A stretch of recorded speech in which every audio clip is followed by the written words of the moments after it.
नमस्कार, good evening. मैं हूं इरफान गुप्ता और जैसे मैं पहले भी कह रहा था आपको, आज आ गई जी वो घड़ी। हालांकि भारत की टीम तो नहीं है, लेकिन आज एक फाइनलिस्ट तय हो जाएगा। इंग्लैंड और न्यूजीलैंड के बीच ये पहला सेमीफाइनल है। यही दोनों टीमें 50 ओवर के वर्ल्ड कप का फाइनल खेली थी। वो क्या शानदार मैच हुआ था। लेकिन T20 में शायद इंग्लैंड एक बड़ी टीम है और इस बड़ी टीम पर सबकी नजर रहेगी। सवाल यही है कि जेसन रॉय नहीं है, उनके गैर मौजूदगी में क्या इंग्लैंड में अब भी वो ताकत है कि हम ये कह पाए कि वो एक और फाइनल खेलेंगे। तो फिलहाल टॉस की खबर आई है और टॉस न्यूजीलैंड ने जीता है और पहले गेंदबाजी का फैसला भी किया। और मदन जी मेरे साथ हैं, सनी भाई भी जुड़ने वाले हैं। शायद सेमीफाइनल फाइनल आमतौर पर आप चाहते हैं मदन जी की बैटिंग पहले की जाए, बोर्ड पर रन लगा दिए जाए, क्योंकि दबाव बाद में क्या होता है चेज करने का। लेकिन यहां पर क्योंकि कंडीशंस पूरे टूर्नामेंट में इस तरह से रही हैं कि ओस आ जाती है, खासतौर से इन वेन्यूज में टॉस जीतना, क्या ये 20% मैच का नतीजा भी आपकी तरफ चले जाता है? देखिए एडवांटेज तो है ही है, क्योंकि यहां पर आप ओस के कारण पहले गेंदबाजी करेंगे। ओस के कारण आप गेंदबाजी कर रहे हैं, आप पहले कर रहे हैं, तो उसमें होता क्या है कि आपको हमें मालूम है, हमने भी भुगता है, हमारी टीम ने भी भुगता है, इंडियन टीम ने भी ओस के कारण। पर यह है कि अब जो है जब आप सेकंड बॉलिंग करते हैं तो बॉल सीधा भी जाता है, कोई गेंद टर्न नहीं करता। इवन सीमर जो बॉल कर रहे होते हैं वो भी, उनका गेंद भी ज़्यादा इतना सीम नहीं करता, क्योंकि अगर आप देखें तो गेंद स्किड करता है और बल्ले में बहुत आसानी से आता है। तो ये मेरे ख्याल अच्छा डिसीजन है उन्होंने लिया है पहले उसका करने का, बॉलिंग करने का। चलिए मैं आपको टीम भी बता देता हूँ, क्योंकि इंग्लैंड को एक बहुत बड़ा झटका लगा था। जेसन रॉय उनके T20 के जारहाना सलामी बल्लेबाज जो कि बटलर के साथ ओपन करते थे और शायद नींव ऐसी रखते थे T20 में। उनको पिछले मैच में चोट लगी थी, आपने देखा था उनको क्रचेस पर, और वो इस टूर्नामेंट से बाहर हो गए थे। लेकिन उनकी जगह उन्होंने क्या किया, आज टीम में सैम बिलिंग्स आए हैं। सैम बिलिंग्स नीचे खेलेंगे, आप जानते हैं धड़ा मारते हैं लंबा, लेकिन ओपन वो करेंगे बटलर और जॉनी बेयरस्टो के साथ। वो उनके जो वनडे के सलामी जोड़ी है वो जॉनी बेयरस्टो और बटलर के साथ ओपन करेंगे। मलान नंबर 3 खेलेंगे, कप्तान मॉर्गन जिन्होंने रन नहीं बनाए हैं। अब मॉर्गन इतनी देर आउट ऑफ फॉर्म रहे हैं। मॉर्गन 4 खेलेंगे, लाइम लिविंगस्टोन जो कि लंबे छक्के मारते हैं वो 5 खेलेंगे, 6 मोइन अली खेलेंगे, सैम बिलिंग 7 खेलेंगे और क्रिस वोक्स 8। उसके बाद Chris Jordan, Adil Rashid, Mark Wood. Sunny भाई भी जुड़ गए हैं। सनी भाई, टीम तो बड़ी डेप्थ है इंग्लैंड में, लेकिन अच्छा टॉस न्यूजीलैंड के लिए, जीत कर पहले गेंदबाजी का फैसला। जी हाँ, देखिए हम लोग ने बहुत बार ऐसा कहा है कि ओस का बहुत फर्क पड़ता है। तो इंग्लैंड की टीम के पास मजबूत डेप्थ है, पर अगर उनको 130 140 तक रिस्ट्रिक्ट किया तो फिर न्यूजीलैंड की आशाएं बढ़ सकती है। सनी भाई, ये पता नहीं आप ये इंडिकेशन दे रहे हैं जो आपने टी शर्ट पहना हुआ है, ये काले रंग की जो आपने टी शर्ट पहनी है, ये ICC World Test Championship final. ये आईसीसी टेस्ट चैंपियनशिप, जो टेस्ट चैंपियनशिप हुई थी जून में, उसकी काला रंग मेरे ख्याल ऑल ब्लैक्स की तरफ थोड़ा सा, पता नहीं, या मदन जी तो कह रहे हैं कि नज कर रहे हैं आप न्यूजीलैंड की तरफ, ऐसा है क्या? लगता है सनी भाई सपोर्ट कर रहे हैं न्यूजीलैंड का। सनी भाई, आप सपोर्ट कर रहे हैं न्यूजीलैंड को, लग रहा है। जी हाँ, मैं तो न्यूजीलैंड को सपोर्ट कर रहा हूँ। बिल्कुल सही कहा आपने। तो एक दरख्वास्त, इतनी लाइकेबल टीम है ना। नहीं, एक दरख्वास्त है आपसे फिर, अब अगर आप न्यूजीलैंड को सपोर्ट कर रहे हैं तो हाका करना पड़ेगा आपको। यार वो तो मुझसे नहीं होता।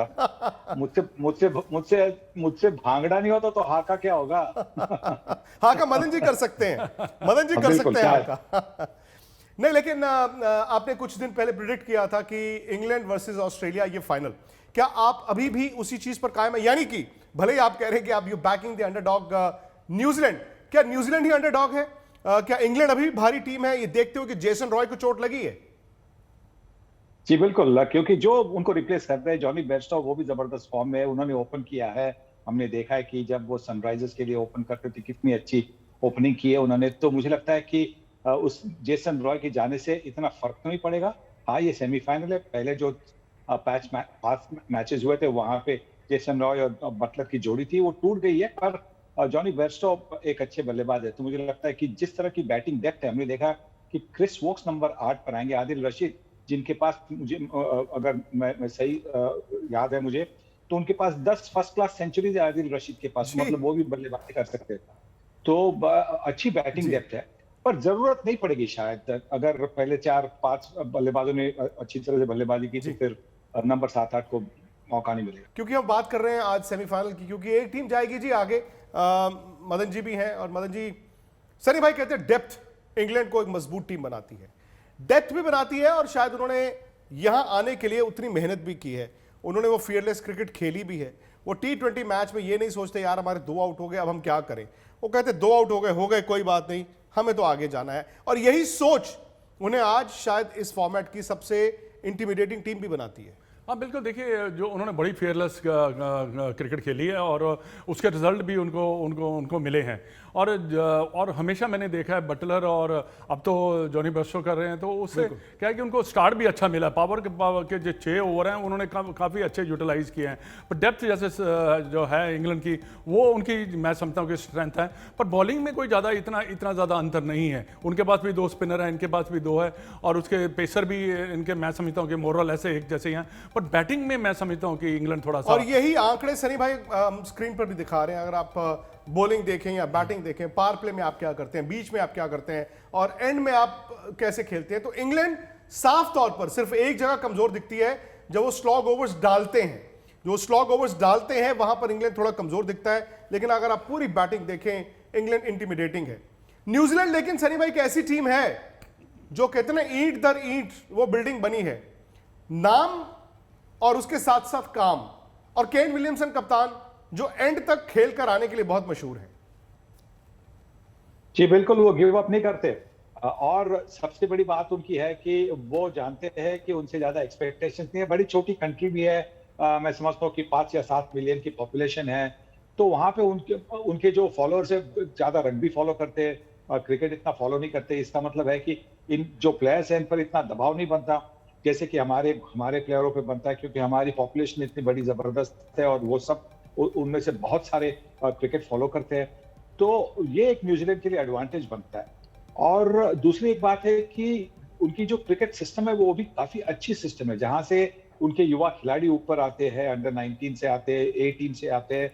तो काफी अच्छी छोटी कंट्री है, छोटी मतलब कंपटीशन भी है। मैं समझता हूँ 6 फर्स्ट क्लास टीम्स हैं, तो उनके पास बड़े अच्छे प्लेयर्स हैं। हमने देखा है कि आईपीएल में देखा है, बिग बैश में आप जाके देखेंगे, अभी जो 100 हुआ था इंग्लैंड में, वहां पे भी उनके कुछ खिलाड़ी थे, उन्होंने अच्छा किया था।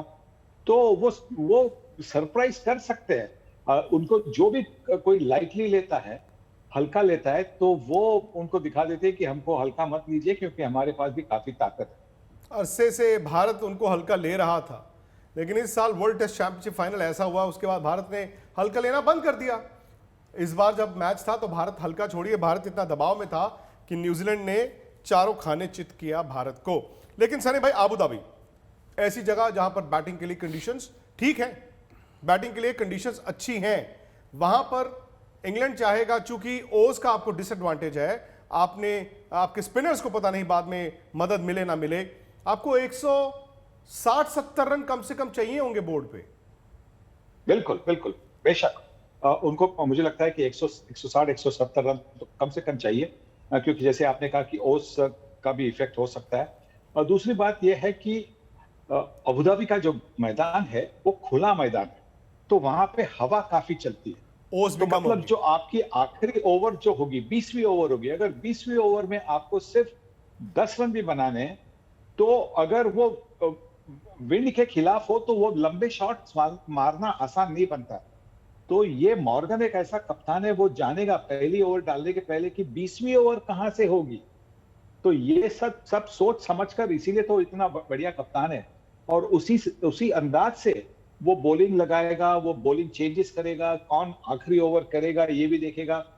तो देखिए 140 रन भी इंग्लैंड डिफेंड कर सकती है। इंग्लैंड के पास गेंदबाजी है, लेकिन सनी भाई चूंकि आज सेमीफाइनल है, पहला सेमीफाइनल है, और नॉकआउट गेम्स में आप अलग तरह का प्रेशर हैंडल करते हैं।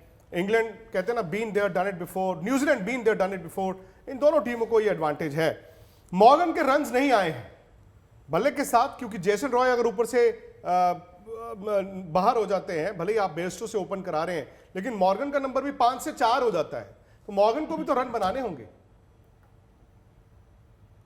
हाँ बिल्कुल, कप्तान के नाते अगर आप रन बनाते हैं तो फिर आपकी कप्तानी भी बेहतर होती है, क्योंकि आप पर जो दबाव बनता है वो हल्का सा हो जाता है। आप अपने प्लेयर्स को कह सकते हैं कि आप हमने किया तो आप जो आपने किया है वो आप दूसरों दूसरों आपके जो टीममेट्स हैं उनसे आप अपेक्षा कर सकते हैं कि वो भी मतलब एक अच्छी फाइट दे दे। और तो वो अगर करेंगे नंबर 4 पर, और उनके पास वो काबिलियत है, हमने देखा है कि वो बड़े-बड़े छक्के मारते हैं आईपीएल में। जो उन्होंने क्रिस मॉरिस को, राजस्थान रॉयल्स के जो क्रिस मॉरिस को बड़ा छक्का मारा था ग्राउंड के बाहर, शारजा के ग्राउंड पे। यहाँ शारजा का मैदान वैसे छोटा है पर बड़ा लंबा छक्का मारा था। तो उनके पास वो काबिलियत है। पर ये वो भी ये सोचेंगे कि अगर पहले 3 बल्लेबाजों ने अच्छी बल्लेबाजी की और अगर 16-17 ओवर की बात आ गई तो वो शायद सैम बिलिंग्स को ऊपर भेज देंगे। वो भी हो सकता है लियम लिविंगस्टन को ऊपर भेज सकते हैं, क्योंकि वो बड़े लंबे मारने वाले लंबा मार। युवा खिलाड़ी है। नहीं, अब यही है ना सनी भाई कि पहले 6 ओवर, क्योंकि न्यूजीलैंड आएगा, बोल्ट सऊदी दोनों आएंगे नए बॉल के साथ, और हल्का सा मूवमेंट अगर मिल गया। इंग्लैंड का इम्तिहान यही है कि इंग्लैंड जिस तरह से जा रहा आना तरीके से T20 क्रिकेट खेलता है नई बॉल के साथ, क्या 6 ओवर में 2 गिरते हैं या फिर 6 में 50 इंग्लैंड बोर्ड पर लगाता है। फिलहाल इस बुलेटिन में इतना ही है।